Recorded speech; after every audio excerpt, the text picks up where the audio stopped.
Hello, and welcome to Lopes on Movies Oscar Edition. My name is Joey Lopes, and today I am joined by the wonderful Kyle. Hey, guys. And the fantastic Connor. Hey, what's up? You guys just went golfing, right? How were the links today? That was good. Yeah, actually, I played pretty well overall. I had one disastrous blow up hole on a par 3. I got if you counted the strokes, it would be like a 10. I mean, as I took multiple things out of the sand because I kind of had given up by that point.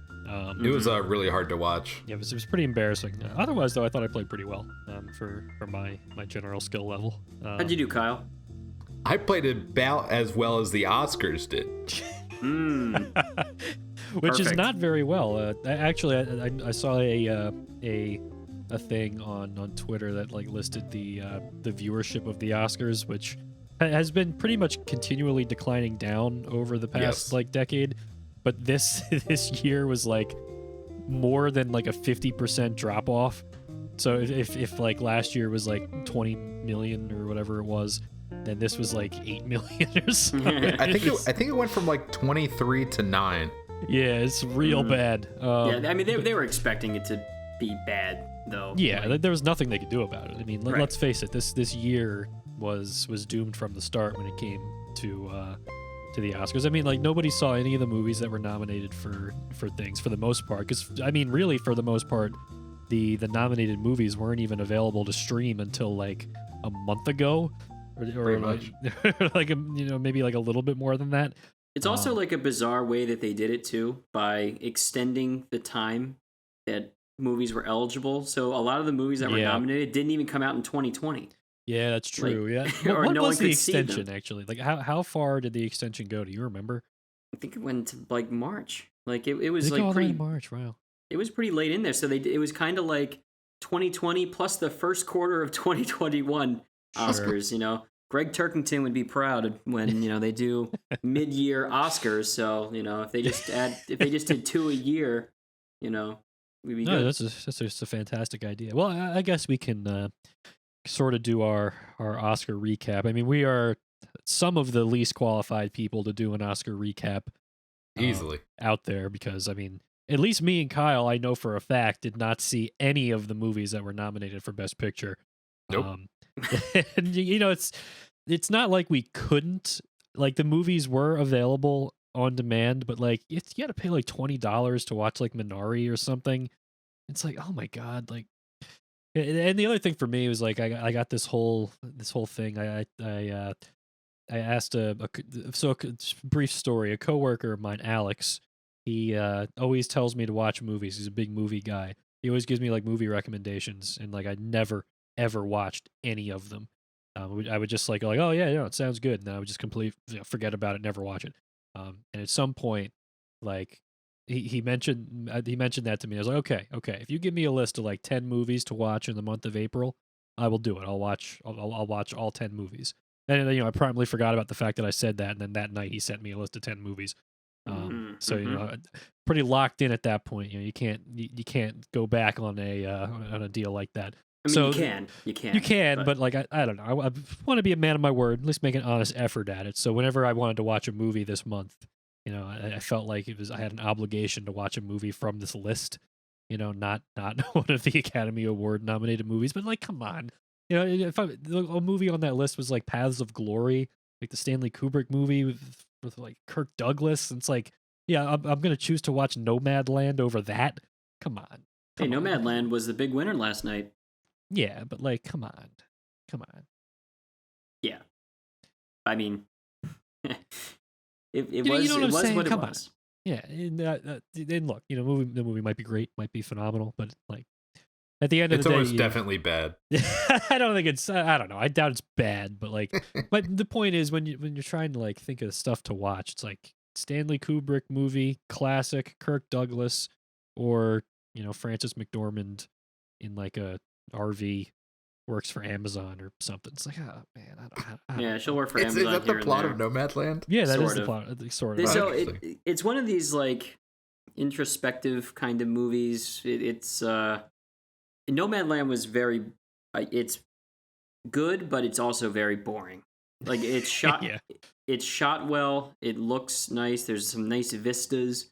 You know, the one theme with like the movies this year that kind of across the board is that they're all very like, or a lot of them at least, are such downers. Like in a year especially where you kind of want to you could use a little uplifting, in some way. Like every one of these is just like a downer or in some way. Like there's there's some of them are really good. Like we can get into like that because I saw like half of them pretty much, and I was gonna try to see them all. I mean, we can start with just because we're talking Nomadland. I mean, Nomadland won Best Picture. Frances McDormand won Best Actress. Chloe Zhao won Best Director. Yeah. So those are like the three big ones. So the lead, the director, and Best Picture. So that's like that's the big three, pretty much. Indeed, indeed. It's not a movie I would recommend really though to like anyone, but it's Frances McDormand's great. I would recommend her other two that she was, that she won Best Actress for, which were Fargo and Three Billboards over this one, just because I like the movies better. But sure. Like, yeah, I mean, it wouldn't have been my pick. My pick for Best Picture would have been Minari.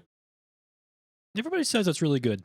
Yeah, it's excellent, and it's but again, it's also like it's about a family that's kind of an immigrant family from Korea that's kind of navigating all the kinds of what you have to do to be an immigrant, and also it's like Minari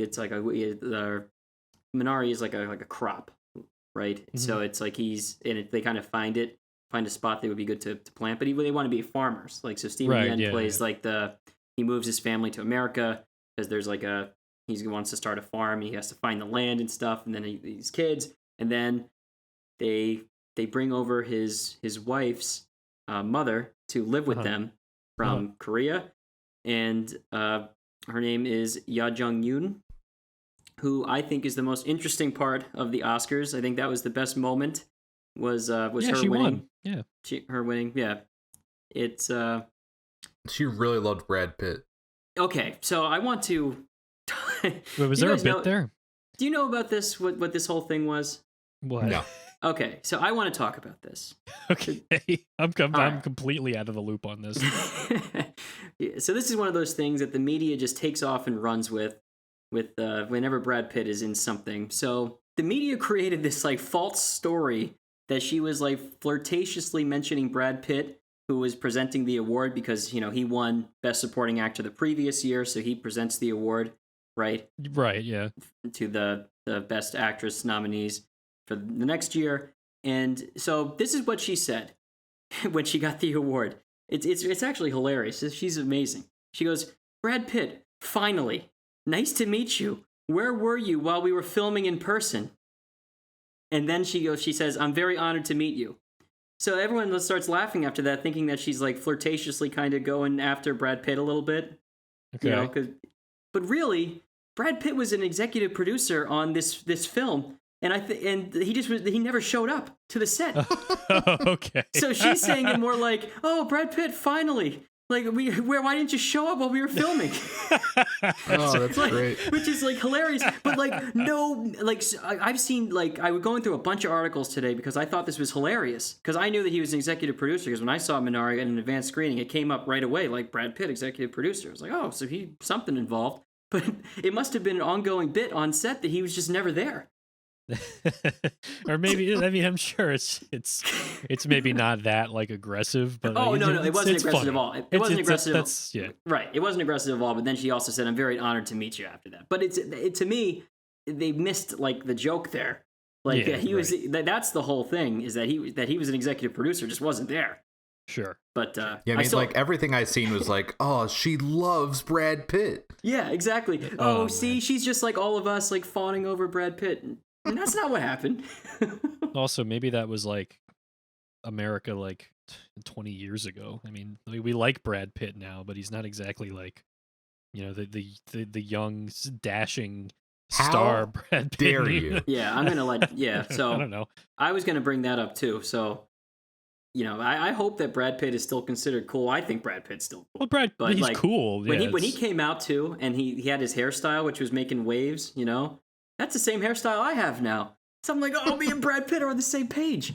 I'm like, this is great. Yeah, okay. I mean, you guys are pretty much the exact same person. Okay. I'm just younger.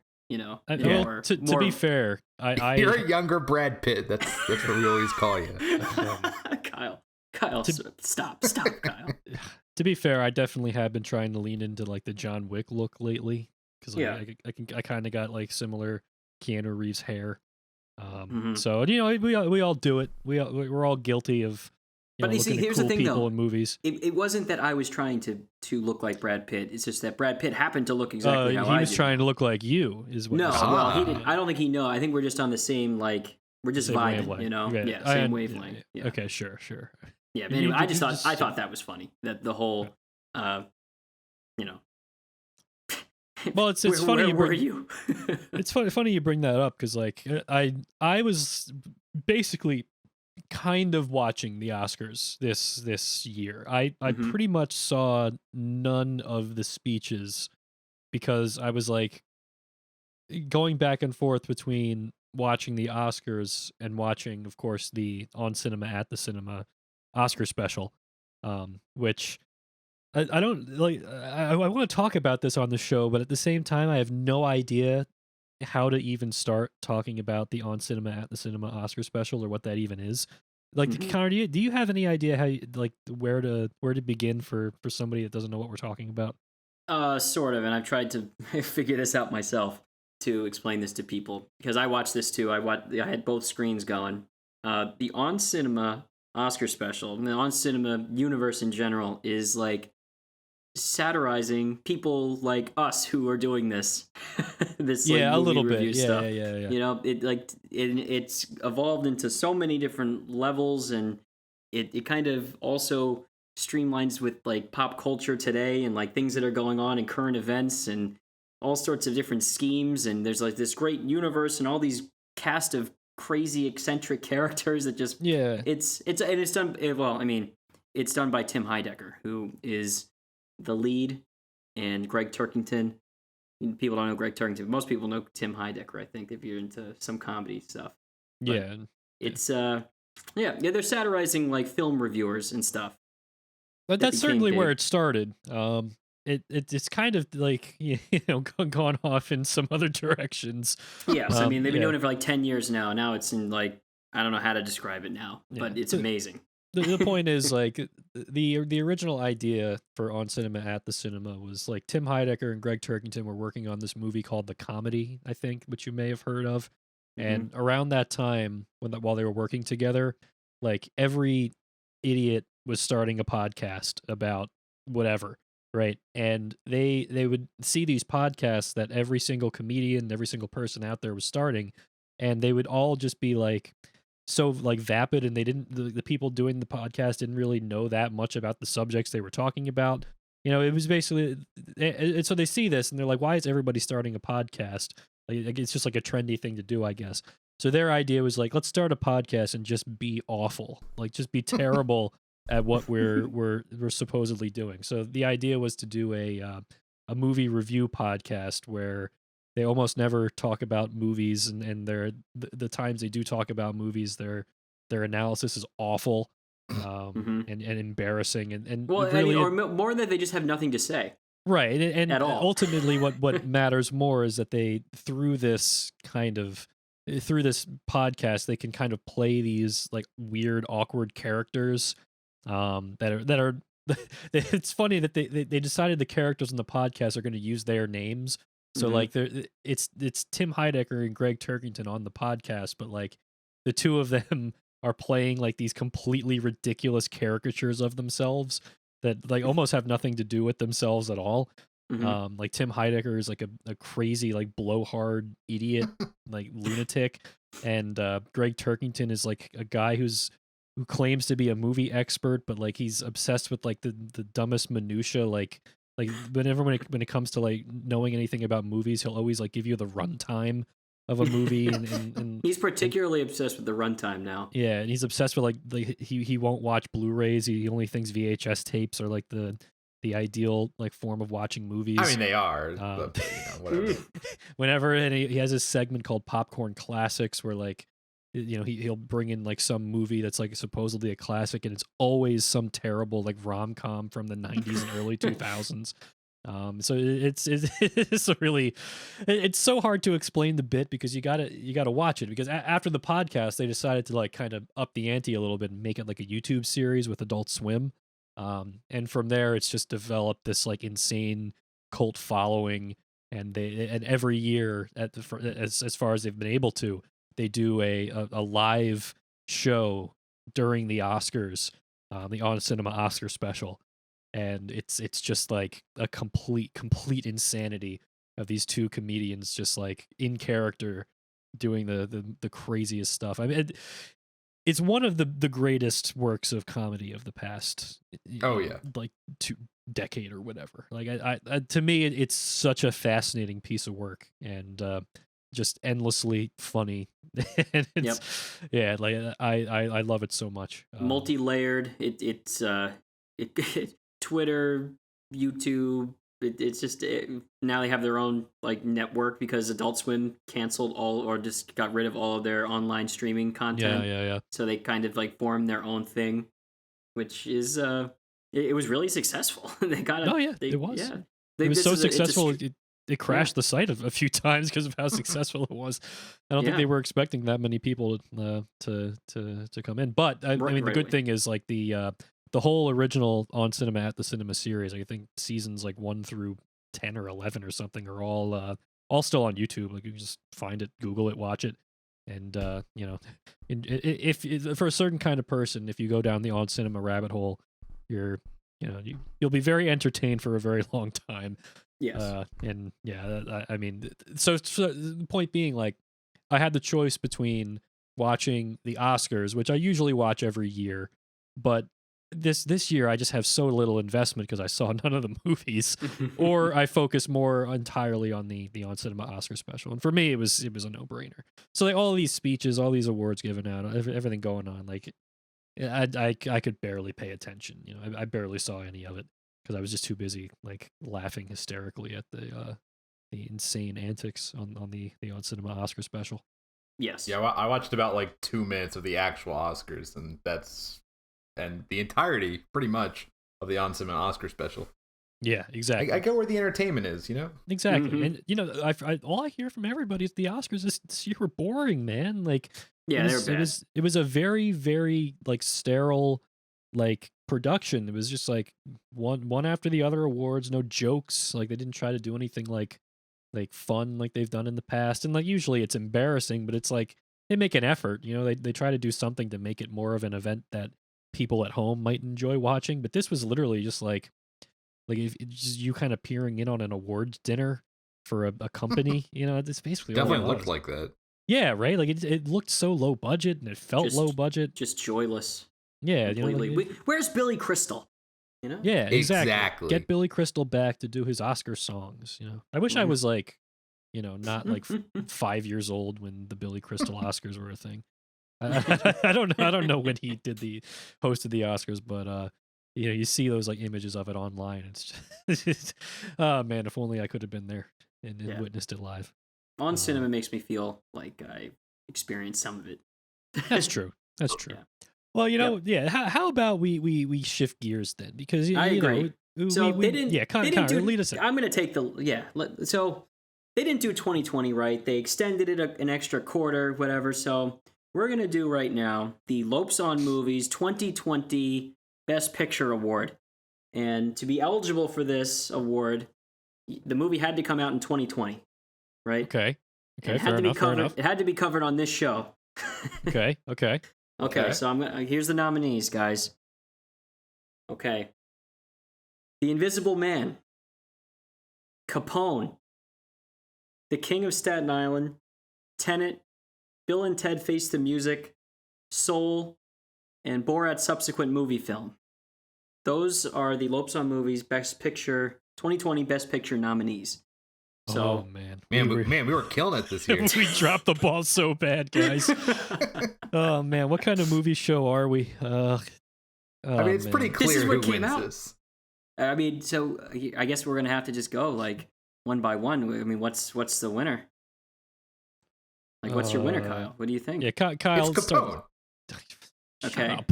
That's No, one it's for not. Capone. It is not Capone. Do not, please rescind your vote and give me a real answer. Capone and Bill and Ted Face the Music both did use the same set, which was we've talked about That's many true. times. That was excellent. I think that invalidates both of them from being the best. Wait, okay, picture, so those two are invalidated. What's left? it's not a lot. The Invisible Man, The King of Staten Island, Tenet, Soul, and Borat's subsequent movie film. I mean, if Capone's disqualified, then I guess I got to give it to Tenet. I don't know if Capone should be disqualified. I think okay. So let's so we have Tenet, we have Capone. All right, Joe. So Joey, you're picking Tenet, right? You know what? I am. No, I don't know what you're picking. Kyle said why- Tenet. All right, so why- Kyle what? picks Capone. Joey, what are you picking here? Well, I'm picking Tenet. Okay. All right. Well then, Uh-oh, all right, Kyle's hold the on. decider. All You're right. Well, I mean, here's what I'm going to pick. I'm picking Soul. Uh-oh. Okay. So now here's what we do.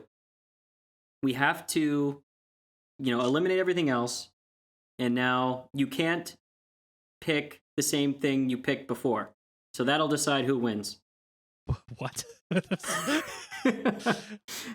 Okay, Kyle. So your choices are Tenet and Soul. I mean, I had to give it to Tenet, the second best movie of the year. Okay, Joey, your choices are Soul and Capone. You know what? How about I'm gonna go with the sleeper hit. Let's go with Capone here. There was a lot of things I liked in Capone. I liked Josh Trank's expert direction. I liked Tom Hardy. How about Josh Trank showing up in the On Cinema Oscar special too? I cannot tell you how happy I was to see Josh Trank. I was cheering. I lost my mind. Oh my god. It was- Yeah. Okay. We're going with Capone. Yeah, I'm saying it. Capone. Okay, and then so I'm gonna go with Tenet over at Stillman again. Okay, so now pick one of the three that you did pick the first two rounds.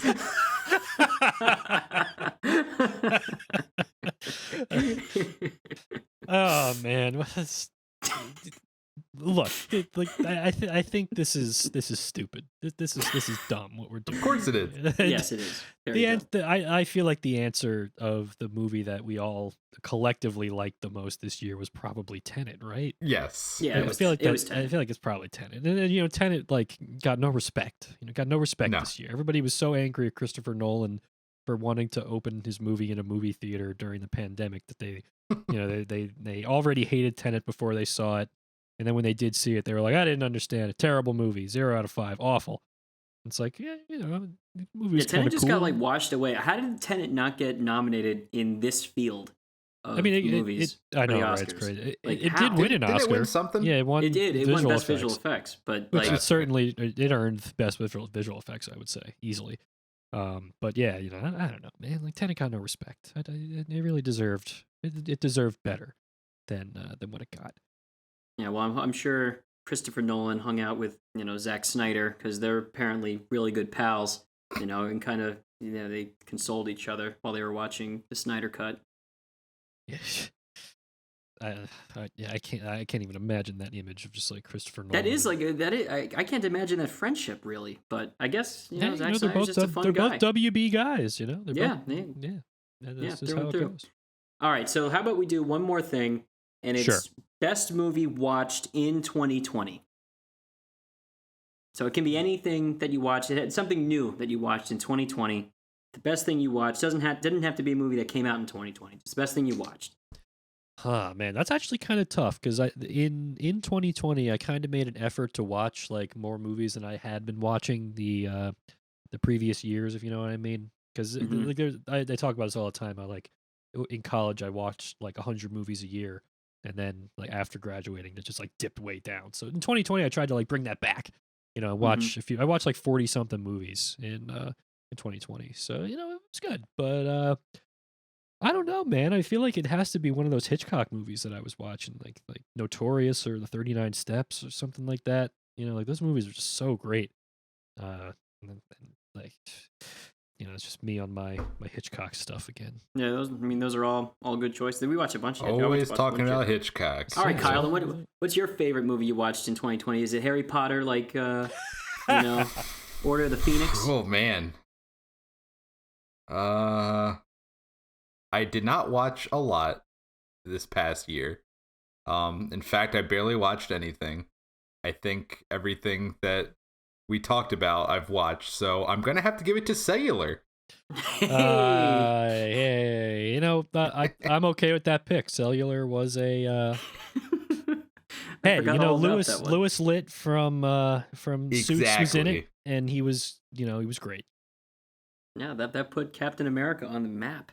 That movie. Oh, Connor, how about you? Give us your best movie you watched in 2020.